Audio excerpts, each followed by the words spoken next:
Una visita a la Universidad de Alicante puede ser, porque esta mañana nuestro compañero José Antonio Serrano, como ya les he adelantado, está en la capital alicantina, más concretamente en la sede universitaria. Este tema también nos interesa conocer, porque el único río que tenemos y que cruza prácticamente la provincia de Alicante, como saben, es el río Vinalopó, además de otros accesos como el Serpis, ¿no?, o el Montnegre, pero el más importante, digamos, nace a los pies de la Mariola y va a parar al Mediterráneo, es el Vinalopó. Lo cuidamos, lo respetamos, tenemos en cuenta que es una arteria hídrica importante de la provincia. Con Gabino Ponce, que es catedrático de Historia, y hablando precisamente de este tema, ya se encuentra nuestro compañero José Antonio Serrano. José Antonio, ¿qué novedades sobre esta materia nos puede presentar el catedrático? Cuéntanos. Bueno, efectivamente, con el profesor Gabino Ponce vamos a hablar y sobre todo algo que para los que vivimos, ¿no?, en el Vinalopó, pues nos dice mucho, ¿no?, el río Vinalopó y el trabajo que desde el propio departamento de la Facultad de Filosofía y Letras de la Universidad de Alicante se está llevando a cabo. Gabino, ¿qué tal? Muy buenos días. Hola, muy buenos días. ¿Qué es lo que se está haciendo? ¿De qué manera se está actuando? Y bueno, ya hay algo hecho, ¿no? Sí, la idea fundamental es un proyecto de recuperación del cauce del Vinalopó de forma integral, con criterios más paisajísticos que no de desagüe puro y duro como se ha actuado en los años 70, en los años 80, esos cauces de hormigón tan duros, que no han resuelto el problema porque como se han hecho por tramos, lo que ha hecho ha sido encauzar a manera de vector con mayor potencia las aguas de un pueblo hacia el pueblo de abajo, cuando en realidad lo que se debe hacer es intentar corregir, amortiguar, aplanar las ondas de crecida, y eso se consigue precisamente justo con lo contrario que lo que se ha hecho, es decir, poniendo vegetación, poniendo barreras, poniendo artefactos que no lleguen a provocar desbordamientos, ni mucho menos, sino que estén convenientemente calibrados para que eso se permita, para que permita el desagüe, pero de forma laminada, poco a poco. Entonces yo sé que los ayuntamientos están trabajando sobre esos procesos de recuperación del cauce del Vinalopó, y en ese proyecto uno de los que hemos hecho, que saldrá publicado en la revista El Castillo de Sas, ahora mismo en este mes que viene, en diciembre, a principios de diciembre, es sobre la historia, la cartografía e historia de los dos proyectos que ha habido de encauzamiento del Vinalopó entre Villena y Sas. El primero es del año 1903 y es a petición del Ayuntamiento de Villena, porque el río Vinalopó desaguaba directamente sobre la losilla. No había río más abajo de la losilla, ahí era una especie de zona pantanosa, donde entra en la antigua carretera nacional, entraba por ahí a la ciudad de Villena, donde está el semáforo de toda la vida. Ahí en esa vaguadita, ahí desembocaba el río Vinalopó.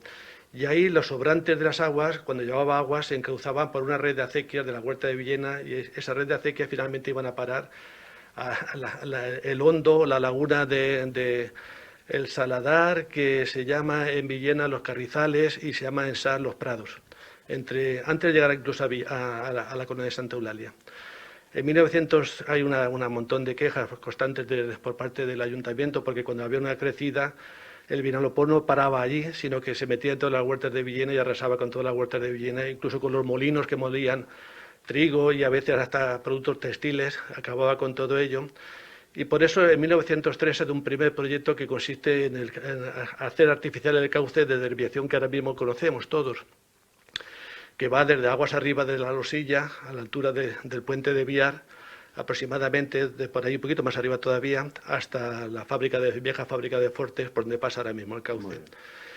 Pero eso lo que conseguía, como estamos comentando, era evitar las inundaciones en Villena, en la huerta de Villena, pero potenciarlas en la de Sax.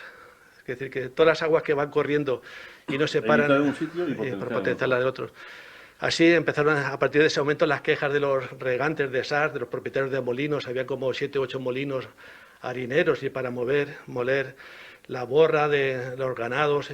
Había una industria textil incipiente en el siglo XVIII y XIX, antes que la del calzado incluso, de textiles. Los molinos eran molinos de borra y hacían trapos y hacían este tipo de cosas vinculadas con el textil, como los de Alcoy. Y aparecen esa serie de quejas porque se llevan los puentes de Sas, se llevan los molinos de Sas, esas crecidas. Entonces, en 1911 sale un segundo proyecto de encauzamiento que va desde la colonia de Santa Eulalia, donde desaguaba el cauce artificial que está hecho, hasta aguas abajo de Sas, la huerta de Sas. De ese cauce se llegó a hacer una serie de motas que estaban todavía visibles y están medio escondidas entre la vegetación natural, a la altura de la colonia de Santa Eulalia, es un desagüe artificial. Las aguas que quedaban en la parte de arriba de la colonia, que es el Carrizal o los Prados en Sas, y a partir de ahí se encauzaban de forma artificial aguas abajo de Sas. Y para ello se hizo un embalse, no solamente esas 2 motas de un cauce artificial que tiene como aproximadamente 2 kilómetros todavía visibles desde la colonia hacia aguas abajo, sino a la altura antes de llegar a la huerta de Sas, donde está el partidor más antiguo de las aguas de Sas, se hizo un embalse que tenía como 6 metros de alto, todavía un importante embalse, que después se ha ido hundiendo por diferentes motivos, entre ellos las crecidas inundaciones que ha habido, pero sobre todo por esa política no del todo acertada de acabar con todos los inconvenientes que había en los cauces para desaguar rápidamente.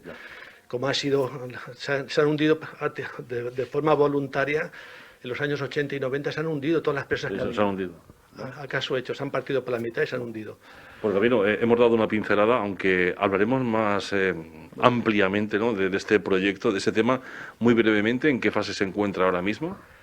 Bueno, estamos en la fase de búsqueda de elementos históricos para conocer efectivamente cuáles son los objetivos que se han pretendido en cada caso.